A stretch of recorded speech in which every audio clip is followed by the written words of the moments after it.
Sur le stand de Rhône-Alpes Gourmand en ce CIRA 2015, je suis avec Romain Girelli. Bonjour. Bonjour. Vous êtes le directeur commercial de Tessier-Salaison, une entreprise familiale qui existe depuis 150 ans. Tout à fait. Donc Tessier-Salaison, qui est une entreprise gérée encore aujourd'hui par la famille Tessier. Donc Stéphane Tessier étant le cinquième du nom à diriger la maison aujourd'hui. C'est une très ancienne maison puisque c'est la plus ancienne salaison d'Ardèche et la plus haute aussi en altitude en France puisque nous travaillons sur le plateau ardéchois à plus de 1100 mètres afin d'avoir un affinage de qualité pour nos saucissons secs et nos jambons. Donc vous travaillez de nombreux produits pour lesquels vous avez à cœur à chaque fois d'être à mi-chemin entre tradition et innovation. Tout à fait, donc tradition et innovation est le leitmotiv, je dirais, de la maison.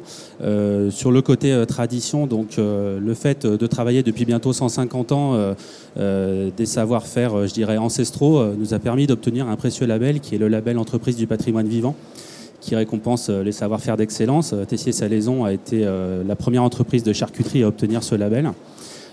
Ensuite, nous certifions donc de l'IGP. Nos recettes, donc saucissons secs et jambon sec, ont été labellisées indication géographique protégée en 2012. Vous pouvez voir le label qui est apposé sur nos charcuteries, ici sur le jambon et ici sur le saucisson sec.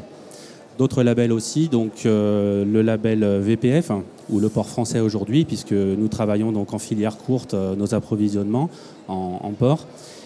Et pour terminer, donc, nous avons aussi régulièrement des récompenses en concours général agricole. Vous êtes venu en ce CIRA 2015 nous présenter vos derniers nés parmi vos produits, notamment une gamme de verrines. Stéphane Reynaud, expliquez-nous. Alors Stéphane Reynaud est un Saint-Agrévois, natif aussi originaire du plateau. Et nous avons sollicité entre guillemets Stéphane pour entre guillemets casser un petit peu les codes de la charcuterie, surtout au niveau de la verrine et de la conserve, qui est un métier, on va dire, relativement conservateur, un petit peu vieillissant. Donc nous avons sollicité Stéphane pour des créations un petit peu plus originales, avec, je dirais, des recettes, un packaging un petit peu décalé, de sorte, entre guillemets, à proposer de l'originalité dans le métier et du renouvellement. Et alors ces terrines, expliquez-nous, à quel goût sont-elles? Quelle est la gamme? Alors on a lancé au début d'année 2014 4 types de verrines. Nous avons ici la terrine cochon lard échalote. On a poussé un petit peu le vice, on a appelé ça la très cochonne. La terrine canard miel agrumes. Nous avons également la terrine cochon pomme pain d'épices et la terrine chevreuil cassis. Cette envie de faire appel à un célèbre critique et cuisinier parisien, c'est l'envie aussi de sortir, d'avoir une vision nouvelle pour se renouveler? Tout à fait, nous avons la caution, je dirais, d'un savoir-faire, assuré chez nous avec des véritables connaissances dans la fabrication du métier de la charcuterie. Mais le fait que nous travaillons sur le plateau ardéchois, dans une région relativement isolée, nous pousse aujourd'hui à être obligés d'aller chercher des partenaires un petit peu à l'extérieur, notamment Stéphane Reynaud qui est restaurateur en Ile-de-France sur Paris.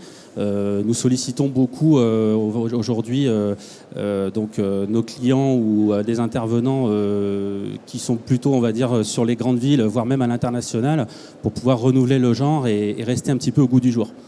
Donc on peut innover avec des produits quand même connus, en les renouvelant et en allant chercher ailleurs des avis, tout en gardant la tradition de la région.